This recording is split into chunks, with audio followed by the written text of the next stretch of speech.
Hey, how you doing? I'm Elton, and this is the final part of the Docker MTA series, Modernizing .NET Apps for IT Pros. In part 4, I deployed my .NET 3.5 application to a staging environment built with Docker for Azure. Docker Cloud works with AWS and Azure, and it provisions a swarm using Docker Community Edition, which is fine for non-production environments. For production, you'll want support for your containers, an integrated management solution, and secure software controls. You get that with Docker Enterprise Edition, which you can run in the cloud or in your own data center. In this video, I'll cover Docker EE Advanced. I'll deploy and manage my application using Universal Control Plane, and I'll show you how security, administration, and monitoring work in a production Docker environment. Docker Enterprise Edition gives you fine control over how you set things up. You can provision a cluster in the cloud with a template from Docker, or you can prepare your own cluster manually in the data center.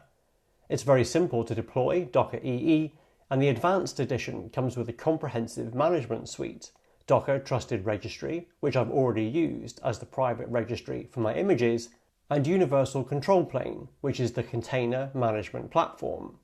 This is Universal Control Plane, UCP. It's a single pane of glass for monitoring your entire environment. The dashboard is an overview of the containers which are running and any which have errors or unknown state. It also shows basic infrastructure metrics, the aggregate CPU and memory usage for the manager nodes and the worker nodes. From here, there are shortcuts showing you how to do the key tasks, like adding a node to the cluster. That's as simple as installing Docker on a machine in the UCP network and running this command.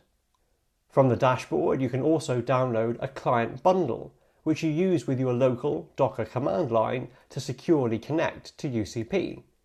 UCP has a rich access control model, which applies across the UI and the Docker command line. Access control gives you huge flexibility over how you use UCP in production. I've signed in to UCP, which also means I'm signed in to DTR. There's single sign-on between the two. I'm using a UCP managed account, and you can also configure authentication with an LDAP provider, so you can link UCP to Active Directory and use Windows accounts to log in. Authorization is separate from authentication, and that's controlled completely within UCP. You create organizations and teams to group users, and these are the subjects for access control. Users can be in multiple teams, and their permissions are the superset of all the team's permissions. The targets for access control are collections, which are groups of Docker resources. You can put any resource into a collection, like nodes, volumes, containers, or images. The final piece of access control is the grant, which is how you assign permissions so that subjects can use the resources in a target collection. The flexible role-based access control in UCP lets you segregate your cluster in whatever way works for your organization. As a simple example, this worker node is in the Unit 1 collection, which could represent a business unit.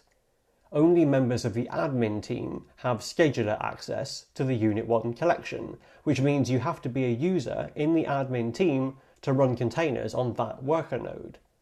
Access control lets you segregate a large cluster to give dedicated compute resources to different areas of the business, as well as defining fine-grained permissions within teams.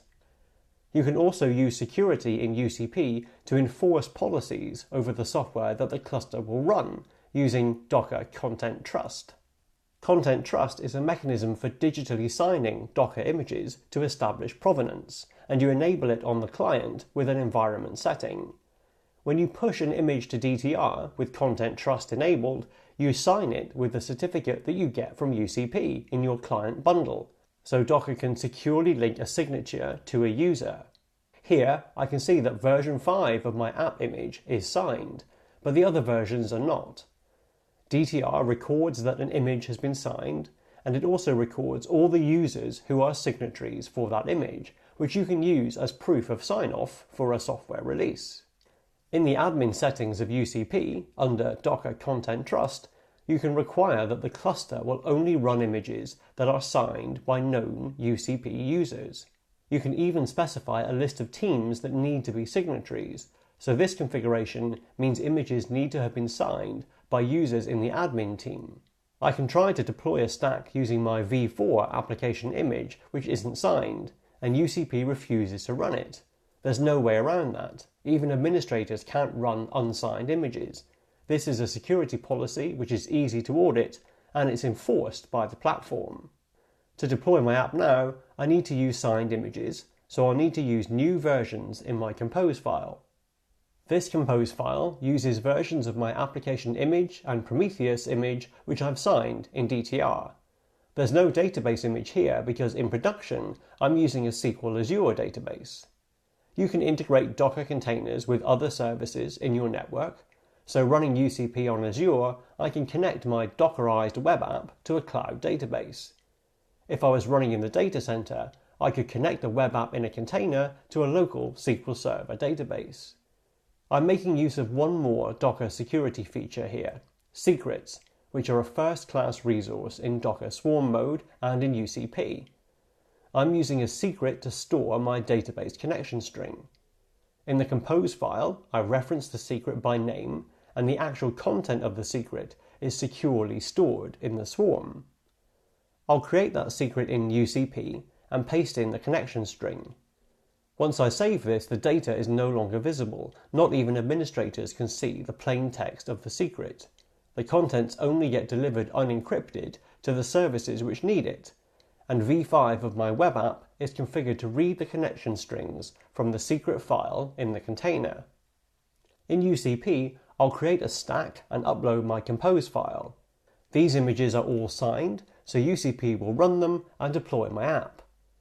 I've set up my UCP infrastructure in a similar way to Docker for Azure, with a load balancer in front of the worker nodes and a public IP address for the load balancer.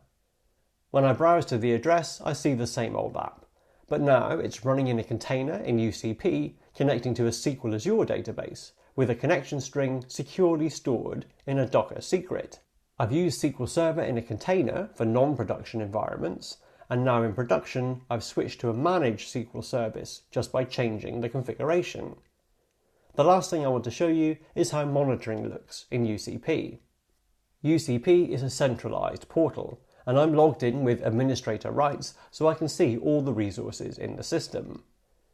In the stacks there's my own newsletter application, and there's also UCP and DTR. The Docker Enterprise Edition products all run as containers too. Stacks are a group of resources, and I can inspect the services to see the current status. From the service, I can inspect the containers, and I see the combined CPU and memory usage of all the containers in the service. Inspecting the container shows its configuration, like the startup command and any volume mounts and the environment variables. From here I can also see the container logs, and I can even run a console session and run commands inside the container. All of this is available from the UI, and it's all subject to access control. So I could set up permissions for testers to be able to view containers and see the logs, but not be able to stop or start containers. The management of services and containers is the same no matter what technology the container is using. The DTR registry container is a Go application running on Linux, but I can see the configuration and read the logs and connect to the container in the same way as I did with the newsletter website, which is an ASP.NET app running on a Windows Server container. You secure, deploy, and manage all your services in the same way with Docker. UCP provides you infrastructure monitoring of containers and nodes, and you can bring your own application monitoring. My application stack includes the Prometheus monitoring from the last video, and I can browse to the endpoint and see the same performance metrics in production that I have in the test environments. These values are from the performance counters in the ASP.NET container, and it's the same monitoring experience that a developer has when they run locally. And that's the end of the series. In this video, I've shown you how Docker Enterprise Edition gives you a production-grade containers as a service solution in your own data center or in the cloud. You can run a Docker EE cluster with high availability for UCP, DTR, and your own applications with just 6 servers, and you can scale that up to hundreds of nodes. You can mix Linux and Windows servers, and you can manage them all in exactly the same way. On your servers, you just install the operating system and Docker. Everything else you deploy and manage using containers. UCP is the single pane of glass that gives you a consistent way of managing diverse workloads. That includes new apps and old apps. The focus of this series has been on modernizing traditional .NET applications without changing code. You can add portability, security, and efficiency to existing apps without any development effort, and running in Docker is the easiest way to move those apps to the cloud or onto modern infrastructure. If you're keen to try this out for yourself, on the Play with Docker website there are self-paced labs where you can practice modernizing .NET applications in a sandboxed environment before you move on to your own apps. My name's Elton. Thanks for watching, and stay tuned to the Docker YouTube channel for more great videos on using Docker. And head to docker.com/MTA for more information on starting your own journey modernizing traditional apps with Docker.